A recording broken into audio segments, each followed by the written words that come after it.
I thought pool parties were supposed to be fun, not fatal, but there I was, choking on water, my lungs screaming as the world turned blurry. It was the summer of my 22nd year, and I, Lily Carter, was at the peak of my live for the moment phase. My best friend, Mia, had dragged me to this over-the-top pool party at a mansion in the hills, hosted by some tech bro with too much money and not enough sense. The place was a circus, neon floats, thumping music, and people who looked like they'd stepped out of an Instagram filter. I wasn't exactly thrilled to be there, but Mia's puppy dog eyes and a promise of free cocktails had won me over. I'm not a strong swimmer, never was. Growing up in a landlocked town, the closest I got to water was a kiddie pool in the backyard. But that night, I was 3 margaritas deep, laughing with strangers, and feeling invincible. The pool glittered under the sunset, and when someone yelled, "Cannonball contest," I didn't think twice. I climbed onto the diving board, ignoring the little voice in my head whispering, "You can barely doggy paddle, idiot." The dive was a disaster. I hit the water wrong, all flailing limbs and zero grace. The impact knocked the air out of me, and before I could orient myself, I was sinking. My arms thrashed, but the water was heavy, pulling me down like it had a grudge. My vision dimmed, and panic set in a raw, animal fear that clawed at my chest. I was drowning, and no one noticed. The music kept blaring, the laughter kept echoing, and I was just a shadow slipping under the surface. Then out of nowhere, a hand grabbed my wrist, strong, unyielding. It yanked me upward. My head broke the surface, and I gasped, coughing up water as someone dragged me to the pool's edge. Hands pulled me onto the deck, and I collapsed, shivering and sobbing, while a crowd gathered, their faces a blur of shock and curiosity. "You okay?" a voice asked, low and steady, cutting through the chaos. I looked up, and there he was, tall, soaked, with dark hair plastered to his forehead and eyes that held a mix of relief and intensity. His name, I'd later learn, was Ethan Hayes. He'd seen me go under. While everyone else was too drunk or distracted to notice, Ethan had jumped in, fully clothed, and pulled me out. The guy didn't even know me, yet he'd risked his own safety to save a stranger. I wanted to thank him, but all I could manage was a shaky nod before Mia rushed over, wrapping me in a towel and fussing like a mother hen. The party didn't stop, but my night was over. Ethan stayed nearby, checking on me quietly while I sat on a lounge chair, trying to process what had just happened. He didn't hover or make a big deal out of it, but his presence was steady, like an anchor in a storm. When I finally found my voice, I mumbled, "You didn't have to do that." He shrugged, a small smile tugging at his lips. "Couldn't just stand there and watch." That was Ethan direct. No nonsense, with a quiet heroism that didn't need applause. I learned he was a paramedic, used to running toward danger while others ran away. He wasn't at the party to show off. He'd been dragged there by a friend. Just like me. We talked for a while, the awkwardness fading as the night wore on. By the time Mia drove me home, I couldn't stop thinking about him. The next day, I found him on social media, not hard, since Mia had grilled his friend for details. I sent him a message, a simple thank you that turned into a conversation, then a coffee date, then something more.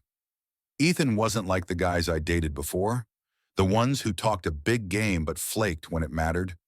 He was real grounded, kind, with a dry sense of humor that caught me off guard. Our first date was at a hole-in-the-wall diner, where we shared greasy fries and swapped stories.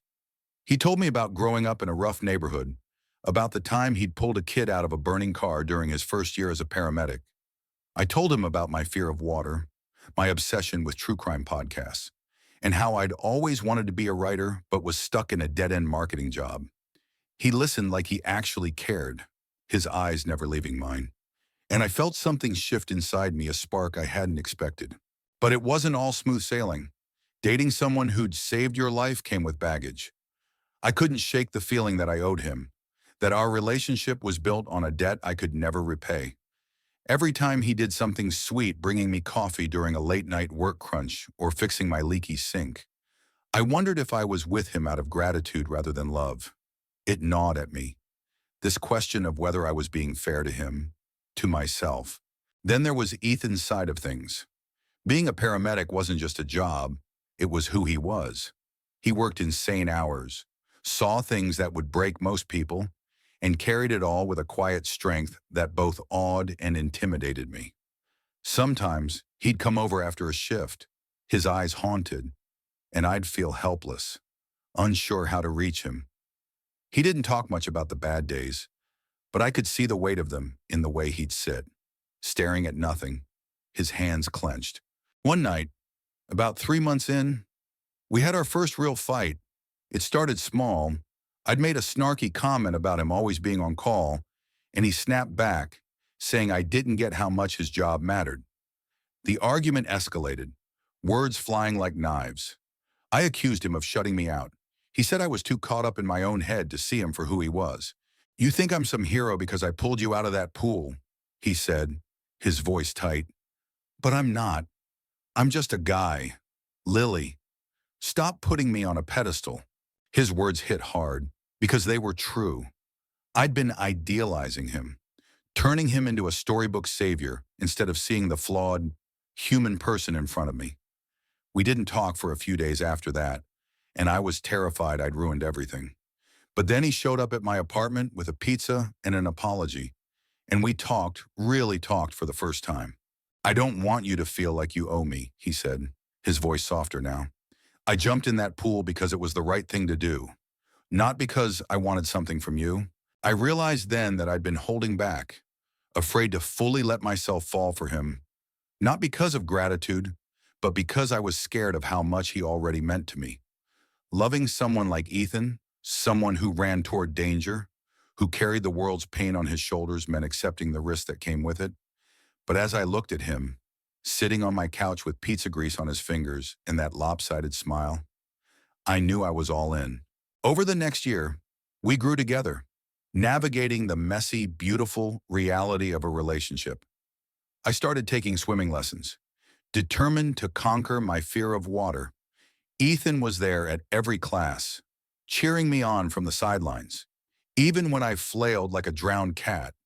In return, I learned to be there for him, to listen when he needed to vent about a tough call or just sit in silence when words weren't enough. We faced challenges, to his ex, who didn't take kindly to him moving on, my parents, who thought I was rushing things with a guy I'd only known a year, and the constant strain of his job, which sometimes left us with stolen moments instead of long weekends. But through it all, we built something real, something worth fighting for. One night, as we sat on my balcony watching the city lights, Ethan took my hand and said, "You know, I never thought that stupid pool party would change my life, but I'm glad it did." I smiled, my heart full. Me too. Our story isn't perfect. It's not a fairy tale with a neat, happily ever after, but it's ours, built on a moment of courage and the choice to keep showing up for each other. It's a reminder that sometimes the people who save you, whether from a pool or from yourself, are the ones who help you find your own strength. What do you think? Can a single act of heroism spark a love that lasts? Or is it the everyday choices that matter more? Share your thoughts on whether Lily and Ethan's story reflects true connection or just circumstance. What would you have done in their place?